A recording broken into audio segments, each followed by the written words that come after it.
대성호 사고 발생 이틀째 기다리던 구조 소식은 전해지지 않고 있습니다. 가족들의 안타까움도 더하고 있는데요. 이번 사고를 비롯해 해마다 늘고 있는 어선 사고와 관련해 전문가와 이야기 나눠보겠습니다. 윤종희 한국해양대 해양경찰학과 명예교수 전화 연결돼 있습니다. 교수님 안녕하십니까? 네, 안녕하십니까? 네. 자, 어제 제주 차기도 해상에서 발생한 어선 사고 소식 접하셨을 텐데 어떤 마음으로 지금 뉴스 지켜보고 계신지요? 네, 저는 이 같은 선박 사고를 접할 때마다, 선장 출신으로서 정말 가슴이 아프고, 하루빨리 실종자에 대한 수색 구조가 이루어지길 바라는 마음입니다. 이번 사고를 보시면서 전문가로서 가장 안타까운 대목이 있다면 어떤 점일까요? 선원은 사고가 발생했을 때 초기 대응 방법에 대한 기본 지식을 가지고 있습니다만은, 이번 대성호 사고의 경우에 보니까 조난 신호를 발신할 수 없을 정도로 긴박한 상황이었던 것으로 추측되는데, 네. 이로 인해서 사고가 늦게 해경에 알려졌다는 점이 가장 안타깝습니다. 최근에 어선에는 SOS 버튼을 직접 눌러서 조난 신호를 보내는 위치 식별 시스템 VPS라고 하는데 이 장치도 의무화가 돼 있죠? 네, 그렇습니다. 네. 그런데 이번에 발생한 대성호의 경우 일주일 전부터 VPS가 꺼져 있던 것으로 전해지고 있거든요. 이게 어떤 원인 때문이라고 추정할 수가 있을까요? 제가 언론을 통해서 알기로는 조금 다르게 알고 있는데, 저는 사고 당일까지 한 오전 4시경까지 제주 해경서 모니터에 대성호 VPS 신호가 잡혔다고 그렇게 알고 있는데요. 사고 당일까지요? 예, 저는 그렇게 알고 있는데, 근데 VPS는 원칙적으로는 항행 중에는 반드시 작동 상태를 둬야 하지만은, 일부 어선에서는 VPS를 끄는 경우가 있다고 합니다. 제가 보기로는 이것은 자신의 조업 위치가 예보로 노출되는 것을 꺼리기 때문일 거라 생각합니다. 그렇군요.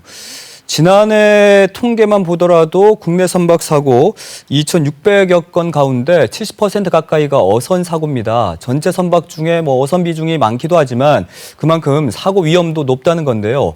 어떤 원인들이 있다고 분석하고 계십니까? 예, 국내 해양 사고 약 한 70% 정도가 어선 사고인데, 또 이들 선박 사고의 또 70% 이상이 약 20톤 미만의 소형 선박입니다. 사고의 주 원인을 보면 정비불량으로 인해서 기관 고장하고, 그리고 이제 어망, 로프 등 이렇게 이제 부유물에서 감김에 의한 표류 등을 들 수 있는데, 이 같은 사고가 발생하면 조종 불능, 그리고 표류, 전복, 침몰 이렇게 이제 이어져서 결국 인명 피해가 크게 발생하게 됩니다. 좀 전에 20톤 미만의 어선이 특히나 사고 발생률이 높다고 하셨는데 이게 규모랑 차이가 있는 겁니까? 규모랑 이게 사고의 원인이요? 사고의 원인은 원인은 좀 다양한데, 특히 이제 작은 선박일 경우에는 특히 해양 기상, 거친 해양 기상에 굉장히 위험하기 때문에, 네. 그래서 날씨 영향을 상당히 큰 선박에 비해서 많이 받는다고 할 수 있습니다. 그렇군요. 연근의 어족자원 고갈로 많은 어선들이 지금 먼 거리 조업에 나서고 있죠. 이번 대성호도 지난 8일에 통영에서 출발해서 열흘 넘게 제주 주변 해상에서 갈치 조업을 하다 변을 당한 건데 먼 거리 조업 어떤 위험성을 안고 있습니까? 먼저 국내 수역에서 조업하는 어선은 제가 좀 전 말씀드린 바와 같이 대부분 소형선들이 많은데, 네. 이것들이 먼 거리로 출하하게 되면 그만큼 악천후에 노출될 가능성이 많아지고, 또 육지에서 멀리 위치하고 있어 긴급 상황이 발생했을 때 신속한 외부 원조나 지원이 어려우시니까, 네네. 그래서 인명 피해의 위험성이 높아진다고 할 수 있습니다. 최근 어선들이 FRP 재질이라고 하던데 이걸로 많이 제작이 되고 있다고 들었어요. 여러 장점이 있긴 할 것 같은데 어쨌든 이 FRP 재질이 화재에는 취약한 상황이죠? 네, 그렇죠. FRP는 일단 부식이 되지 않아서 수리 유지비가 싸다든지 이런 경제적인 이유로 해서 선주들이 선호하는데, 네.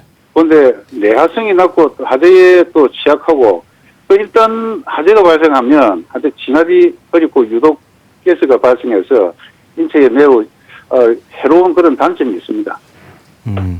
그렇다면은 어선 사고를 줄이기 위해서는 어떤 조처가 필요하다고 보시는지요? 제가 보기로는 그 어선 사고를 줄이기 위해서는 민간이 공동 노력이 필요한데, 네. 먼저 선주와 선원은 사고 예방을 위해서 기간 정비를 또 철저히 하고, 네. 그리고 무엇보다도 조난 사고에 대비해서 인근 어선 간의 그 상호 지원 체계 이것을 구축 활용하는 것이 중요하다고 봅니다. 네. 그리고 이제 수색 구조 책임 기관인 해경 정부에서는 적합한 수색 구조 자원을 적시에 신속 동원함으로써 대응 시간을 단축시키고 또 이밖에 그 민간 구조 세력을 효과적으로 관리할 수 있는 체계 마련이 필요할 것으로 생각합니다. 네, 알겠습니다. 어쨌든 간에 어선 사고를 줄이기 위해서는 민관이 함께 노력을 해야 한다라고 말씀해 주셨습니다. 알겠습니다. 오늘 말씀 여기까지 듣겠습니다. 고맙습니다. 네, 감사합니다. 네, 지금까지 윤종희 한국해양대 명예교수였습니다.